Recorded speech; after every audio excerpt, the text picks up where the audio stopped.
Hikayat Negeri Johor merupakan salah satu warisan dalam kesutraan Indonesia lama yang termasuk dalam golongan sastra sejarah. Hikayat ini tidaklah seperti hikayat lainnya. Di dalamnya tiada ditemukan cerita hayalan, tetapi lebih kepada isi-isi yang berkaitan dengan sejarah. Di antaranya ialah kisah kekalahan Johor oleh Jambi pada tahun 1083 atau bertepatan dengan 1672 Masehi.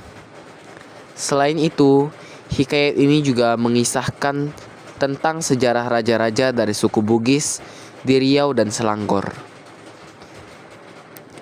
Tokoh utama dalam hikayat ini adalah Raja Haji Fisabilah yang di Pertuan Muda IV dari Riau.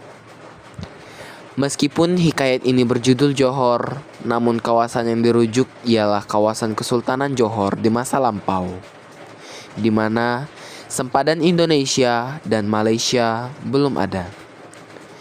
Bagian awal hikayat ini memusatkan perhatian pada kawasan Riau dan sejarah Johor sebagai pengantar.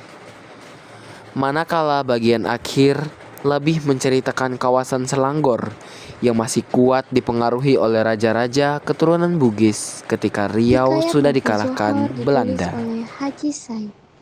Hikayat Haji Johor merupakan salah satu daripada kesastraan bahasa Melayu yang mengisahkan sejarah Bugis abad ke-19 di Riau dan Selangor.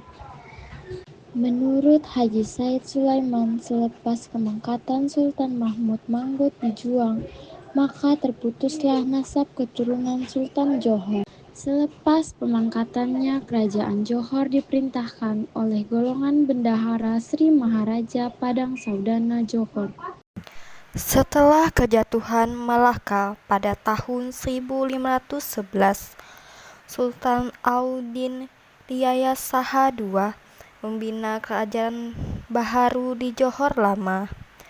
Baginda memilih lokasi strategik di muara Sungai Johor dan sering melancarkan serangan ke atas Portugis di Malaka.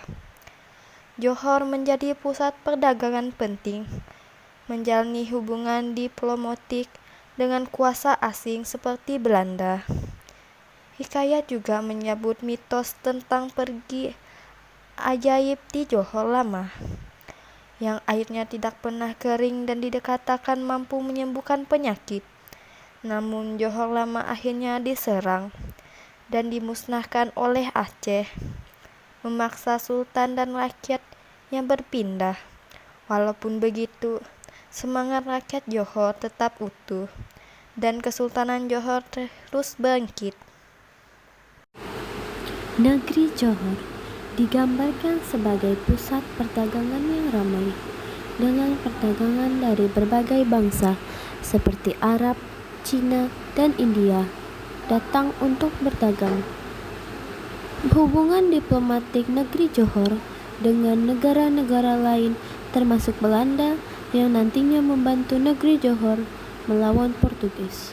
Dalam perjalanan sejarahnya, negeri Johor menghadapi banyak konflik internal, termasuk perebutan tahta di antara keluarga kerajaan, pengkhianatan dari pembesar dan perebutan kekuasaan sering menjadi bagian dari cerita negeri Johor ini, yang menceritakan tentang politik yang dihadapi oleh kerajaan Melayu saat itu. Negeri Johor memuji kemegahan dalam seni, budaya, dan keislamannya. Keberanian para raja dan kebijaksanaan mereka digambarkan sebagai faktor penting yang menjaga kestabilan dan kemakmuran negeri Johor dalam bertahun-tahun. Hikayat negeri Johor tidak hanya menjadi dokumen sejarah, tetapi juga merupakan cerita yang memperlihatkan nilai-nilai tradisional seperti kesetiaan, keberanian, dan kecintaan terhadap tanah air.